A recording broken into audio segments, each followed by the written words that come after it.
The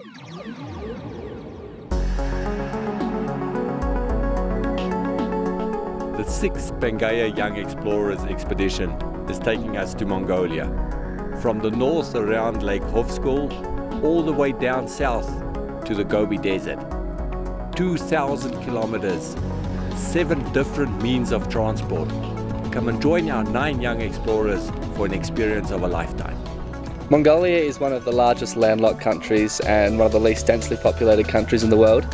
Our main mission while we're here in Mongolia is to take scientific soil samples and do water sample testing, as well as explore the different terrains that Mongolia has to offer. From Maroon out, we went 175 km north to Lake Hofskull. On our way, we saw the Mongolian steppe and saw a lot of typical animals. We stopped at a lake along the way and we had lunch there, and we saw this huge herd of horses, more than any of us had ever seen before. After that, we tested the water in the lake. We found that the pH was 9.4, which is quite alkaline. We also tested for the conductivity, and we found that it was very salty. After a few more hours drive, we arrived at Lake Hofskull. We arrived at the 2nd largest lake in Mongolia, where for a period of 4 days, the young explorers will be following the shoreline on horseback.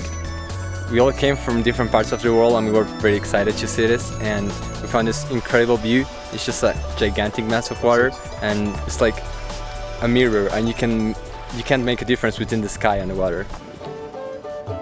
Every day, 3 different young explorers will be chosen to be the day leaders. Day leaders are given a GPS and a map and are in charge of choosing the route, planning the stops for lunch, and selecting the campsite. We're going to be totally independent. We carry all our equipment with us, means tents, sleeping bags, food, additional clothes. And this is all distributed among us young explorers. During the winter time, the lake freezes and it's frozen until about June. But in the summer, it's not frozen and the water temperature varies between 12 and 14, which allows us, when we return from our day on the horses, to go for a swim and have a bathe. The Mongolian horses here are mainly used for herding and for general transportation at the lake. They are much wilder than the horses we rode at the selection camp. We also have the chance to do some galloping, and it's really an amazing feeling, and it's just a rush of adrenaline. You can feel every muscle in the horse moving, and we just really have an amazing time. The next part of the adventure takes us to the Gobi Desert. Will these carefully selected young explorers have the physical and mental stamina to take them through the Gobi Desert? Our Gobi adventure began with our route planning using our GPS devices and the maps in order to be able to traverse the mountainous, rugged terrains.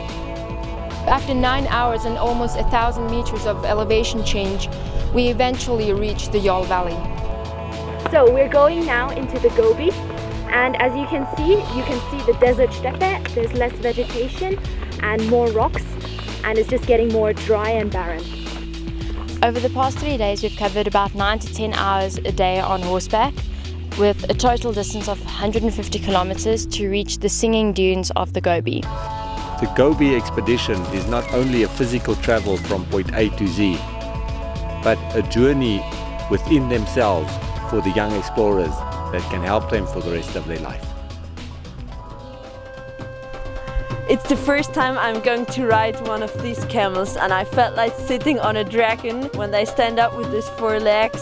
They look quite smooth, the 2-toed feet, but the camels are not very fast. They walk about 3 to 4 kilometers per hour. These huge feet of these camels are perfect to walk in the sand because they have more upper surface, so they don't sink into the sand. It works like skis when you wear skis or snow.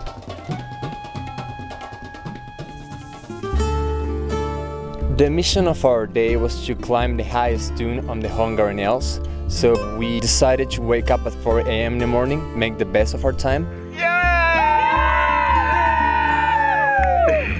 We all knew that we were witnessing something amazing, and the fact that we were all together there sharing that experience made it unique, and we all knew that was something that we'll remember for the rest of our lives.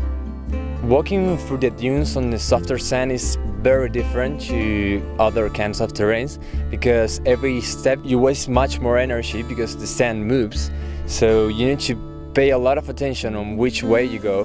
Going down the sand dunes was a great experience, like this gigantic playground, and it's surreal. It's probably what every kid dreams of.